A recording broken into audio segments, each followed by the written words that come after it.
Just because you are a content creator does not give you the leverage to come onto YouTube and start soliciting for money.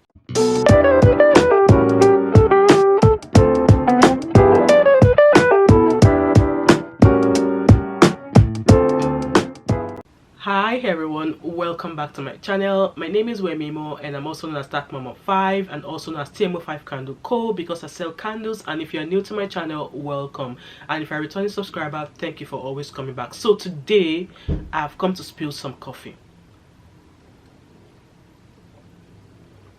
some juicy coffee. So in today's episode or first episode of spilling the coffee is about this round that has been going on YouTube, specifically the round of content creators begging on YouTube, especially on YouTube. Yeah, the act of content creators begging on YouTube. So actually this coffee or this tea about about content creators begging on YouTube is not this person actually doing it now. This is not the first person that's actually doing it, and I watched this video about this person that is doing the rounds on begging for money on YouTube. I think I watched it sometimes last month from some reactors video, and I'm sure I dropped a few comments. And also, this is actually not the first person that is actually doing this on YouTube. There was a lady, if I find her name, I'll place her name on the screen or in the comment or in the description box or in the comment section, where she came out to ask for funds or to beg for funds in order to apply for indefinite leave to remain in the UK. So this is practically someone who has lived in the UK all her life, but at some point she found out that she will have to pay to apply for indefinite leave to in the UK and stuff like that. So people kind of like bash her, saying, oh, but you have a YouTube channel, YouTube pays you, you showcase you showcase expensive handbags, you showcase yourself going for expensive lunches and stuff like that. So she came back obviously to answer the question, saying, oh, these things were given to her by brands, brand pay her. So people came back again and said, but brands pay you, what are you doing, what did you do with the money? There was lots of back and forth. In fact, she actually appeared on BBC News as well. Yeah, BBC carried her and she shared her news, and yeah, she's doing great today, and I think she's expecting a second baby. At some point she got married, she had a son, now she's expecting a second baby. She's doing great for herself. So why am I back to that story? So like I said, there's a YouTuber that's been going around on social media, and people have been kind of like saying, oh, there's no reason for her to be begging on the street of YT. And like I said, she's not the only one. And why I've actually come to discuss this is the fact that the people you are begging from, like, okay, so now this person I heard is a dependent, and her husband is a full-time student. So one thing I would like to point out in this regard is that if someone who is a student on their own came on their own, like single on their own, and they are able to pay their fees by working their ass off, what's stopping a couple? And other things I've actually noticed that other people do is that they come in, maybe they came into the country with one child, and then once they start to settle down, they start indexing, they're having multiple babies. I just want to ask you guys these questions. Do you not think that for the fact that you came in with one child, you already have a condition that you need to be meeting every year by the Home Office? So if it's now a struggle for you looking after maybe one or two children that you brought into the UK with, and you then went ahead to add more kids, is that not you creating trouble for yourself? Because at the end of the day, you are not entitled to public funds, and to the best of my knowledge, whatever your nationality is the nationality that the child you born here will automatically get. So if you are a student who is on a student visa, whatever visa that you have covering you is what is going to cover that child you gave birth to in the UK. I'm sure most of us know this, and most of the people who are coming into the UK, who jackpot into the UK through the study route or whatever route, you all know this. I've seen cases of people whereby they came into the UK with no child, and within a year or within 2 or 3 years they already have like 3-4 kids. Like, don't get me wrong, I'm not saying not to have kids, but you ought to understand that if you're having multiple kids like that, when you're still renewing visas, you always struggle, because the cost of renewing visa in the UK is not cheap. It's not cheap. But some of us will know, some people who come into the UK like that will know within 2 years they've had 2 or 3 kids, and then before you know, some of them will come on social media and start soliciting for funds, asking for money. So let me go, I'm digressing now from this now. So this YouTuber came out asking for money, and I'm sure one of the comments I gave, my comment was because I was just like, okay, so you are the dependent, you are allowed to work full-time, and your husband is the student, your husband is allowed to work 20 hours term time. So during time when you're going to school, you can work 20 hours, and then maybe on holidays, summer holidays, you can work as much time as you want to work. So this lady came out soliciting for money that they want to renew their visas, and people came out, and I was one of the people that were on that comment saying, "No, you shouldn't be soliciting for funds. Like, you have loans, you can apply for loans, you can go to your bank to use your credit card to make payment for these things, because coming onto the social media to solicit for money it's not going to paint you right. And these people that you are begging money from, they are people like you as well. You are expected to work. Why think that coming on to YouTube is the best way for you to solicit for fund? And there's a lot of messages going on about they are building houses, they are doing this back home in Nigeria, they have a business. But how can you be doing all of those things back home in Nigeria when your legality in the country you are currently residing is threatened? So she's, according to the story so far, she's needing to renew her COS. And I want to also point this out, that you can easily get COS if you are already in the UK. So let's say, maybe according to her, she was already working, and wherever she was working, her COS ended, or they were not going to give her sponsorship. For the fact that she's already in the UK, she has a higher grounds of getting COS from another employer as compared to people who are just coming directly from Nigeria. I know this because I've been onto the DWP website where you can get jobs. There are lots of jobs that offers you COS, and they will say for those who are already in the UK. And I think the problem here is that some of them, they don't want to do retail jobs, they don't want to do cleaning jobs, they are looking for like tech jobs, they are looking for white collar jobs. Not everybody is not going to all get a white collar job. We are all not going to get tech jobs, but you can start from somewhere. So I recently watched a reactors video who says that the COS now has now changed, that the annual salary, you have to show proof of your annual salary of a job that is going to pay £29,000. See, this couple, they can easily get £29,000 or more, because if she is working full-time and husband is working part-time, and because they are a couple, so it's going to be their joint income. They are not expecting £29,000 from the wife, and they are not expecting £29,000 from the husband. Because they are husband and wife, it is the joint income.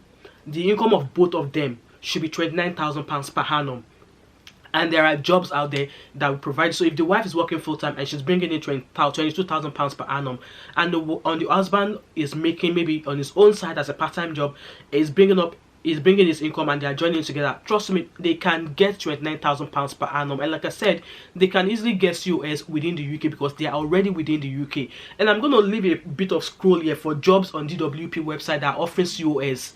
Like they specifically mentioned, if you're already in the UK, they will offer you COS. And if you're not looking for a white collar job, or if you're not looking for a job that will make you look like an office person, trust me, you'll find COS easily.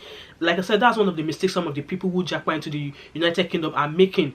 Most of them will say because they already have a better job in Nigeria, they left their better job in Nigeria, so they are looking. So for instance, maybe they were an accountant in Nigeria, and obviously because they came into the UK, they are looking for an accountancy job. Like, I'm not saying it's not possible, I'm not saying you will not be able to get that kind of a job, but you need to start from somewhere.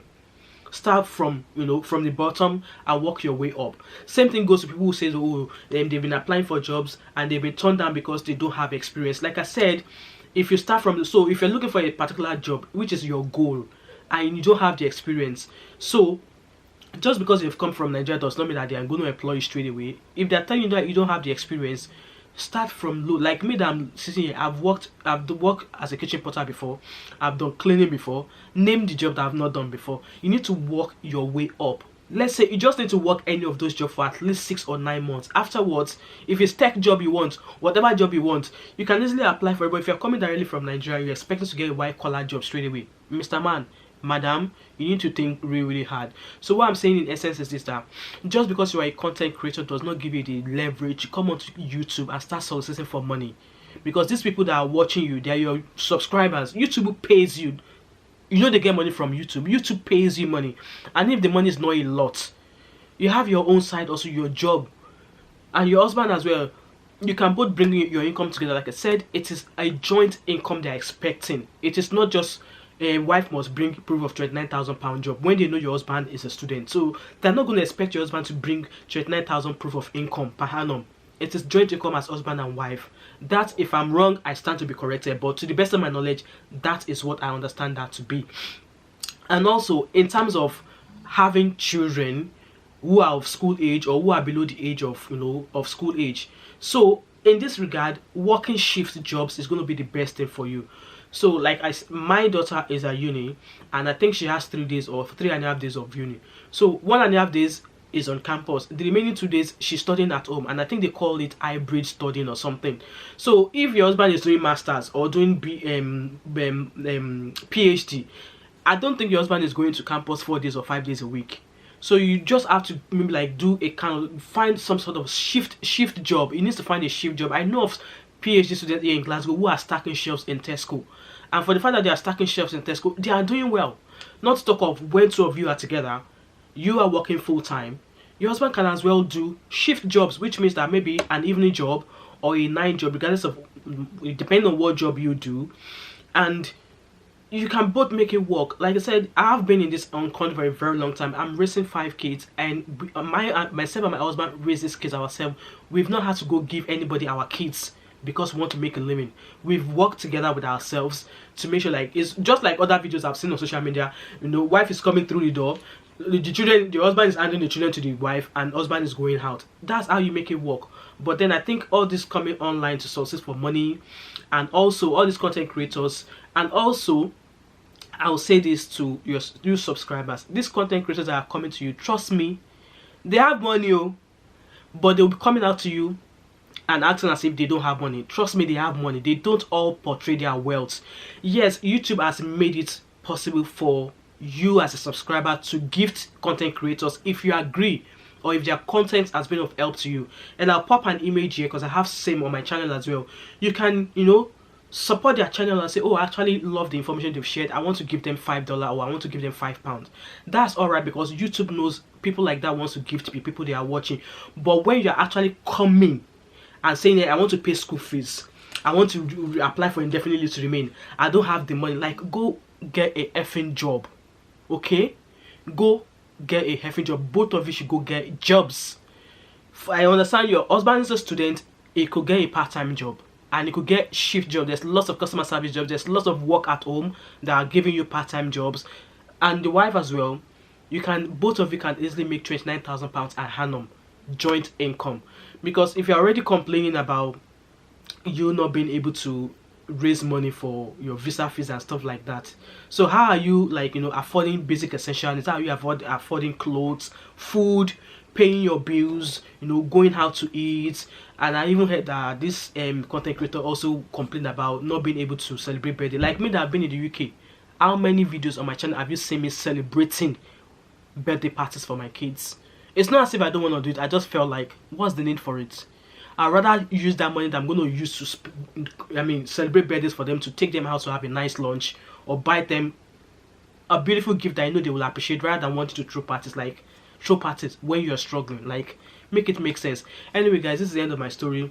I'm not coming out to say they don't know what they're doing, but I just want to say content creators on YouTube should stop begging for money. Stop coming onto social media to beg for money. Meanwhile, you are hiding your riches. Because from what she said, that they are building house, they bought a car, they pay off their loans. Well done to you.